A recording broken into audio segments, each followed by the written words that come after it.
সম্প্রতি আপনি একটু আগে বললেন যে এই মুহূর্তে টালিগঞ্জ ইন্ডাস্ট্রিতে একটা খুশির হাওয়া বইছে এবং আগে কাজ করা খুব দায় হয়ে পড়েছিল। বহু মানুষ, যোগ্য মানুষ, তারা কাজ পায়নি।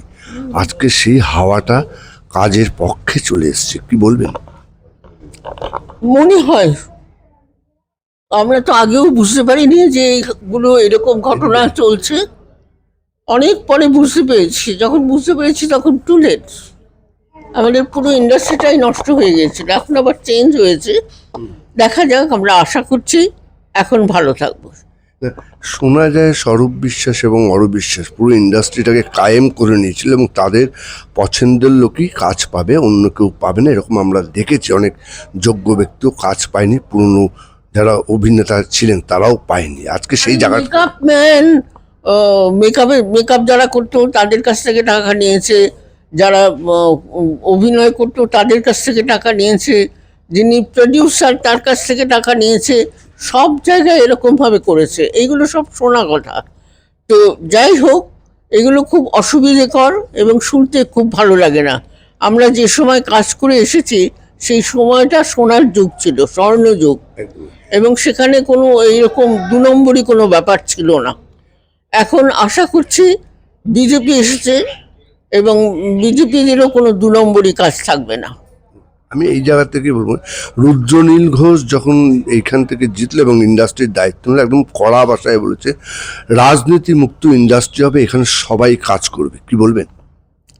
সেটাই তো হওয়া উচিত, রাজনীতি মুক্তই তো হওয়া উচিত এবং সেইভাবেই কাজ করা উচিত। তাহলে কি এখন যারা পুরনো, যারা বঞ্চিত ছিল, পাপি অধিকারীও বলছে এবং সবাই বলছে, তাহলে পুরনোরা আবার ফিরে আসছে, এটাই এমনটাই আশা করছে? নতুন পুরনো বলে কিছু নেই, যাকে যখন দরকার সেই ফিরে আসবে। এবং আরেকটা বলছে যে বাংলা বই এখন বছরে 30-35টা মতো হয়, কিন্তু এখন আমরা সেইটা বাড়াবো, নতুন ইনভেস্টর নিয়ে আসবো ইন্ডাস্ট্রিতে। খুব ভালো কথা, আশায় রইলাম।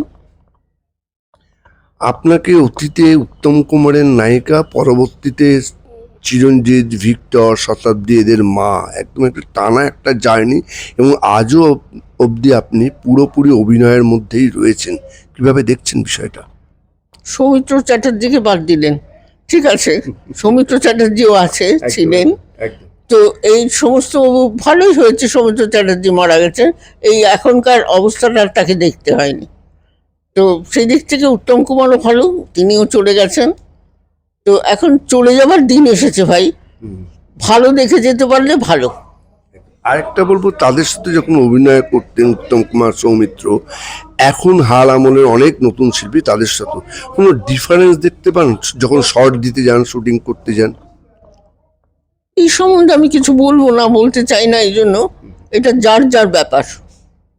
সৌমিত্রবাবু বা উত্তম কুমার এরা যেভাবে শিক্ষায় শিক্ষিত হয়েছিলেন সেইভাবে কি এরা শিক্ষায় শিক্ষিত হতে পারছে?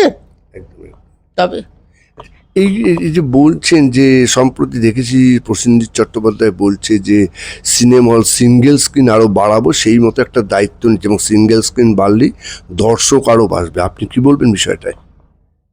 এটা ঠিক আমি বলতে পারবো না। আমি দর্শকদেরও দায়ী করছি যে বাংলা ছবি তারা কেন দেখবেন না, তাদেরও দায়িত্ব আছে বাংলা ছবিকে বাঁচানোর জন্য। হ্যাঁ, অনেক দিকে অনেক পয়সা খরচা হয়, একটা টিকিটের জন্য হয় কিছু পয়সা খরচা হলো, আর সেটা একটা বাংলা ইন্ডাস্ট্রির জন্য হয়েছে। ইন্ডাস্ট্রি বাঁচাবার দায়িত্ব সব বাঙালিরই আছে। আমি শেষ প্রশ্ন করবো, আপনি বললেন আপনাদের অভিনয় দেখে দর্শক যত মুগ্ধ হতো, এক ছবি বারবার দেখতে আসতো, কিন্তু এখন সেইভাবে দর্শকও এখনকার আর শিল্পীদের অভিনয় দেখে অতটা প্রভাবিত হয় না।